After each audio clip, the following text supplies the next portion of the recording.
अस्सलामुअलैकुम। ईमान की सलामती के साथ अल्लाह ताला से दुआ है कि तमाम मज़लूमों की मदद फरमाए, आमीन। मुनफरिद सी जल्द बनने वाली और मज़ेदार सी बीफ स्ट्रिप्स की रेसिपी लेकर मैं हाज़िर हूँ। इंशाल्लाह मुझे उम्मीद है कि आपको ये बहुत पसंद आएगी। तो आइए वक्त ज़ाया किए बगैर बीफ स्ट्रिप्स बनाना शुरू करते हैं। बिस्मिल्लाहिर्रहमानिर्रहीम। बीफ स्ट्रिप्स बनाने के लिए सबसे पहले सॉस तैयार करनी है। उसके लिए मैंने एक प्याली ली है, 4 चम्मच इसमें सोया सॉस के ऐड कर दिए हैं। 1 बड़ी चम्मच ऑयस्टर सॉस का इस्तेमाल किया है। 1 बड़ी चम्मच ही वोरसिस्टर शॉयर सॉस का इस्तेमाल किया है।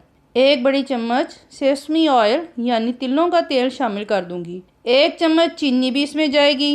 ये सॉस बीफ स्ट्रिप्स के साथ ज़रूर बनाते हैं। इन तमाम अज्जा को अच्छी तरह मिक्स करके एक साइड पर रख देंगे। एक बाउल ले लिया है, इसमें बीफ स्ट्रिप्स शामिल कर रही हूँ। तकरीबन 1.5 पाव के करीब बीफ लिया था, उसकी लंबाई में कटिंग की है जैसे फिंगर चिप्स की करते हैं। आधी चाय की चम्मच नमक शामिल कर रही हूँ। आधी चाय की चम्मच काली मिर्च पाउडर इसमें जाएगा। आधी चाय की चम्मच ही बेकिंग सोडा का इस्तेमाल करना है। 1 बड़ी चम्मच मैंने कॉर्नफ्लोर का इस्तेमाल किया है। अब जो सॉस हमने पहले बनाई थी उसमें से 2 चम्मच सॉस भी इसमें शामिल कर देनी है। ये तमाम इंग्रेडिएंट डालने के बाद बीफ स्ट्रिप्स को अच्छी तरह मैरिनेट कर लेंगे। तमाम मसाला अच्छी तरह इसमें मिक्स हो जाए। ये आप देख सकते हैं कितने अच्छे तरीके से ये मिक्स हो चुकी हैं। बीफ स्ट्रिप्स पकाने की तरफ आते हैं। इसके लिए एक पैन ले लिया है और 2 चम्मच मैंने ऑलिव ऑयल का इस्तेमाल किया है। आप कोई सा भी ऑयल इस्तेमाल कर सकते हैं, बेहतर यही है कि ऑलिव ऑयल का इस्तेमाल करें। तमाम बीफ स्ट्रिप्स को पैन में रख देंगे। पहले 2 से 3 मिनट मीडियम टू लो आंच पर पकने देना है।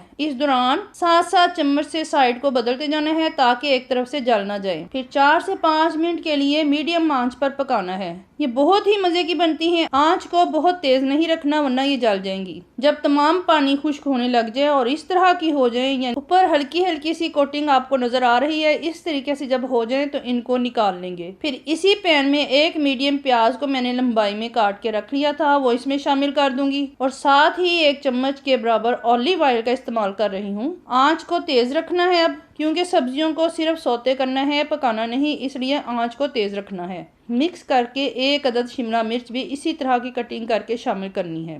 1 अदद मैंने गाजर ली है, उसको भी इसी तरह लंबाई में कटिंग कर लेनी है और साथ ही मैंने 1 टमाटर जो है वो इसमें इस्तेमाल किया है। बस सब्जियों को 1 मिनट के लिए सौते करके निकाल लेना है। अब इसी पैन को सॉस की तैयारी के लिए इस्तेमाल कर रही हूँ। 1 बड़ी चम्मच मैंने ऑलिव ऑयल का दोबारा से इस्तेमाल किया है। ऑलिव ऑयल सेहत के लिए बहुत अच्छा होता है। बस इसको ज्यादा पकाते नहीं है। गर्म होने पर 1 बड़ी चम्मच अदरक चॉप करके शामिल कर दूंगी और 1 ही बड़ी चम्मच मैंने लहसुन को चॉप करके रखा था, वो भी इसमें शामिल कर दूंगी। पेस्ट शामिल नहीं करना वरना इसका टेस्ट खराब हो जाता है। चॉप्ड लहसुन और अदरक 1 मिनट के लिए फ्राई करना है, क्योंकि लहसुन और अदरक का अपना ही एक अलग जायका होता है। 1 मिनट फ्राई होने के बाद बाकी जो सॉस रह गई थी वो इसमें शामिल करके पकने देंगे। आंच को तेज ही रखना है और जब बबल आने लग जाए इस तरीके से, तो पहले जो बीफ स्ट्रिप्स हमने निकाल ली थी उनको इसमें ऐड कर देंगे और 1 से 2 मिनट के लिए सॉस में पका लेंगे। 1 से 2 मिनट के बाद आंच को बंद करके सौटे की हुई सब्जियां इसमें शामिल कर देंगे और अच्छी तरह मिक्स करके डिश आउट कर लेंगे। गर्मा गर्म सर्व करें, बहुत ही मजे की बनती हैं। अगर साथ बॉयल चावल भी सर्व करें तो ये बहुत अच्छी लगती हैं, वरना ये वैसे ही सब्जी के साथ खाई जाती हैं।